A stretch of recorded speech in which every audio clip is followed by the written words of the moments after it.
আসসালামু আলাইকুম। সবাই শুভেচ্ছা নেবেন। আমজনতার তারেক, তিনি মূলত একজন আমের বেহারি।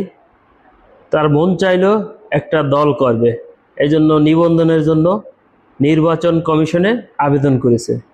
নির্বাচন কমিশন তার কাগজপত্র ডকুমেন্ট যাচাই করে দেখলো যে তার যে ক্রাইটেরিয়া দরকার একটা দল নিবন্ধন পাওয়ার জন্য, সেই ক্রাইটেরিয়া নাই। তার মধ্যে একটা হচ্ছে প্রত্যেকটা জেলা এবং উপজেলা পর্যায়ে ওই দলের একটা কার্যালয় থাকতে হবে বা অফিস থাকতে হবে। তদন্ত গিয়ে নির্বাচনীয় কর্মকর্তারা এগুলা পাননি। আরও অন্য অন্য ডকুমেন্টস দরকার ছিল, সেগুলো নাই বললাম। তাই তারা তাকে দলের নিবন্ধন দেয়নি। এই জন্য আমের বেহারি তারেক প্রেস ক্লাবে আমরণ অন্বেষণে বসেছে, মানে মৃত্যুর আগ পর্যন্ত তিনি অন্বেষণে থাকবেন, কোনো দানা পানি খাবেন না। সহজ বাংলায়, দলের নিবন্ধন দিলেই তিনি খাবেন।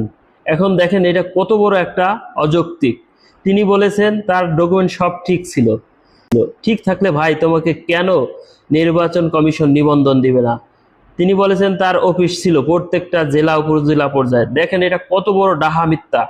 আচ্ছা বলুন তো, আপনি যে জেলায় আছেন, যে উপজেলায় আছেন, সেখানে কি এই আমের বেহারি তারেকের কোনো আমজনতার অফিস আছে? নিশ্চয়ই নাই। আমি আমার উপজেলা তো দূরের কথা, জেলায়ও দেখিনি, আমার বিভাগেও আছে কিনা এটাও আমার জানা নাই। কিন্তু এই অযৌক্তিক দাবি দিয়ে তিনি সরকারকে ব্ল্যাকমেল করার চেষ্টা করতেছেন।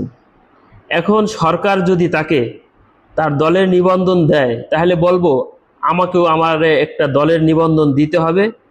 না দিলে আমিও অন্বেষণে যাব এবং আমার দলের জন্য যা করণীয়, ভোটার কালেকশন থেকে শুরু করে অফিস ভাড়া, আনুষঙ্গিক যা আছে সবই এই সরকারকে বহন করতে হবে। আর নাহলে আমি রেমিটেন্স শাটডাউনের ঘোষণা করব। যেহেতু আমি একজন প্রবাসী, এটাই হচ্ছে আমার সবচেয়ে বড় শক্তি। যদিও আমার ডাক প্রবাসীরা শুনবেন না, সরকারেরও বাল ফালানি যাবে না, তারপরও আমি এই ঘোষণা দিব, যেহেতু তারেকরে দলের নিবন্ধন দিবে, আমাকেও দিতে হবে। এটাই লাউড অ্যান্ড ক্লিয়ার। ধন্যবাদ, সবাই ভালো থাকবেন। আমার দাবির সাথে যদি একমত হন, তাহলে অবশ্যই ভিডিওটি শেয়ার করে সবার মাঝে ছড়িয়ে দেবেন।